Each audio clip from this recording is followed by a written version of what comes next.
So a slightly less busy day on day 2 of the Goodwood Festival. Only a handful of rides, starting off with Silver Ghost in the 155. She's not a bad filly. Won on her second and third start of this season. Ran very well in the Sandringham, but form figures won't sort of suggest that. But it was actually a good effort. She's run really well around here.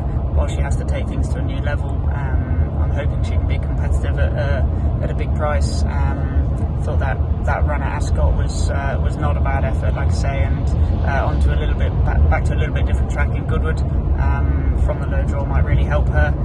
Then on to probably the race of the week, the Sussex Arrow Docklands, obviously Group 1 winner on his last start, beating a few of these, but very, very different prospect going around Goodwood. Obviously taking on Field of Gold, Rosalien again, Henry Matisse, they're the best of a generation, and obviously whilst his form is incredible at Ascot, it's sort of a new level that he's got to find on other tracks, but really looking forward to riding him. He's a super straightforward horse, has a good finishing kick like he showed at Ascot, and if he were to bring that level of form, he could definitely be competitive, and look, whether he can mix it with the big guns on this day, we'll have to cross our fingers, but he's certainly one that if there is a chink in their armour, he'll be finding it. Then go on to Ashariba.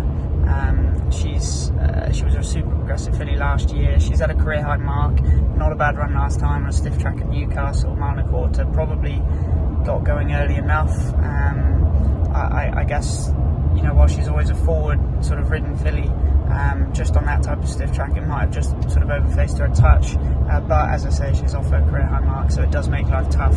She's drawn out a touch, but if she were to come back to last year's form, she's definitely not without a shout and should be competitive. Then go on to Billy Joe.